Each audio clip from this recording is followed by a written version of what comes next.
Okay, guys, this is still worksheet day 1 for section 9.1. We're working on number 23, and this one is admittedly kind of rough, okay? Because you have a couple of things that are going to end up throwing you. You have 1 and 1, like, immediately, it's great.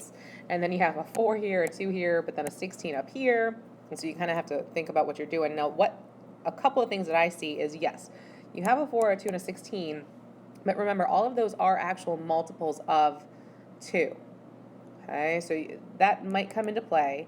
And then the other thing that I see is I see a 3 here, I skip, and then I have a 5 here. So really, from my third to my fifth term, I actually added 2, and that might actually come into play as well. So leave the ones alone for right now and look at your third term, which is a 4/3, and your fifth term, which is a 16 over 5. Okay? Now, a couple of things that you can do. This is actually a 2 squared, and this is a 2 to the 4th power.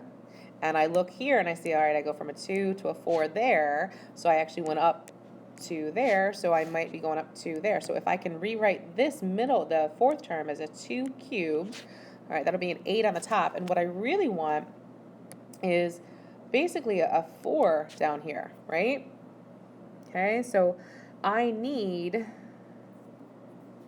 to actually just look at that and say, if I do a 2 to the 3rd power over a 4, well, 2 to the 3rd power is an 8 over 4, that gives me the 2 that I want. So those last 3 can be rewritten. I'm going to shrink it down a little bit and just rewrite it a little nicer. We got a 2 squared over 3. We got a 2 cubed over a 4. We got a 2 to the 4th over a 5. Well, then that kind of helps me with my ones that are started with. So I'm looking at my denominators, they go 3, 4, 5, so really I'm going to want to go 1, 2, 3, 4, 5. Okay?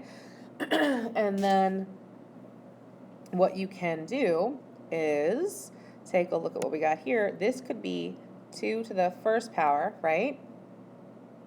And then ultimately 2 to the 1st power over 2, that's going to reduce down to a 1. Now here's what I really need, 2 to the 0 power here, and then that can be over 1, right? Because I get a 1 over a 1. So we're set there, and then really all I got to do, and my final formula might look a little different than the answer, which is okay, but I'm going to look and say, all right, I've got A sub n is going to be, I definitely have my 2's that are showing up, okay?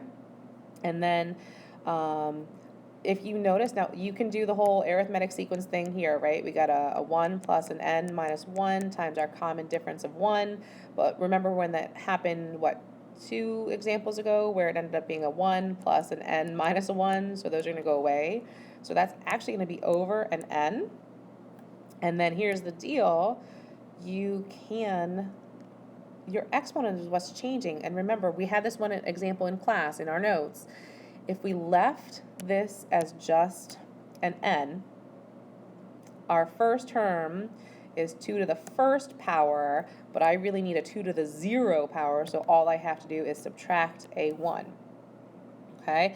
And of course, mine does look different, greater than or equal to 1, and that is okay. That's the problem with some of these. The way you write them might be a little different than the actual way that our answer looks. But if you look at this, they simplify down to the actual same thing when you look at your properties of exponents. Okay?